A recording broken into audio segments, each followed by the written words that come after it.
भगवान कृष्ण की भेंट सुदामा से होती। और ये दृश्य हमने पाल के रखा है। सुदामा कौन थे? तो सुदामा सबसे बड़े गरीब थे, ये थे।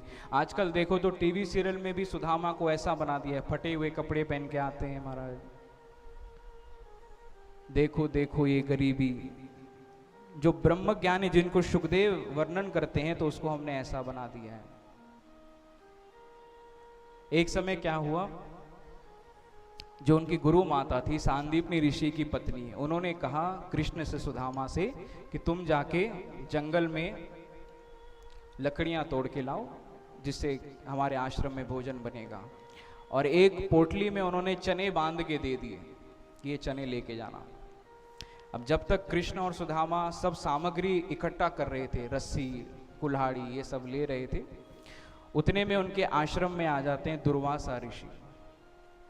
दुर्वासा ऋषि आते हैं, आश्रम में आए तो माता ने उनका स्वागत किया।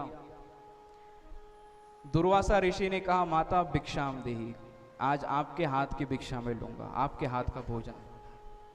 माता ने कहा, आज तो आश्रम में कुछ भी नहीं है, आज क्षमा कीजिए, आज कुछ भी नहीं है, आप कल आइए, भोजन मैं आपको कल खिलाऊंगा। दुर्वासा ऋषि ने कहा, कोई बात नहीं माता, मैं कल आ जाता हूँ। वैसे उनका स्वभाव नहीं इतना शांत रहने का, लेकिन गुरु माता थी इसीलिए दुर्वासा ऋषि भी चले गए। लेकिन जब आगे पहुंचे तो ये बात उनको खटकी, इतना बड़ा आश्रम, इतने सारे विद्यार्थी, इतने बड़े गुरुजी, और माता कहती है खाने के लिए कुछ भी नहीं है।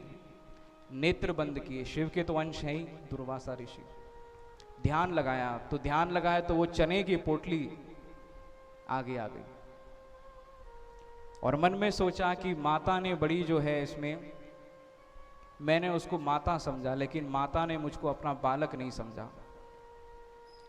अगर बलि कह देती एक चने की पोटली है, उस चने की पोटली में से एक चना भी मुझको दे देती तो एक चने से मैं अपना पेट भर लेता, लेकिन एक चना भी नहीं दिया। उन्होंने कृष्ण सुदामा को अपना बेटा समझा, लेकिन मुझको अपना बालक नहीं समझा। इसीलिए जाते हैं वापस आश्रम, जाते हैं, माता ये चने की पोटली तो पड़ी है आपके कमरे में, एक चना थोड़ा दे देती आपका क्या जाता। माता ने कहा भूल हो गई, भूल नहीं नहीं।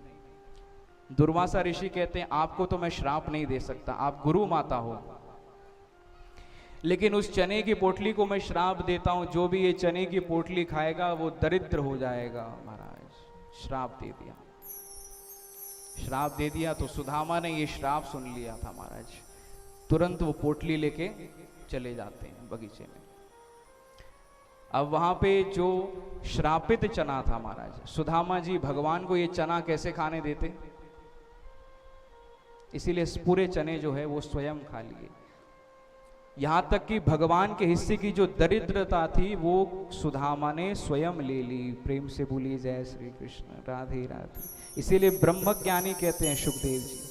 और ऐसे सुदामा के ऊपर हम क्या क्या टिप्पणियां करते हैं महाराज, गरीब है, ऐसा है, दरिद्र है, यहां तक कि अपने मित्र के हिस्से की दरिद्रता स्वयं ले ली। ऐसे थे सुदामा जी। तो ये सबको पता नहीं है महाराज, हर कथा की भी एक कथा होती है, इसीलिए बड़ा ध्यान से विचार करके श्रवण करें। और भगवान ने फिर वापस उसको दे दिया महाराज। जब सुदामा जी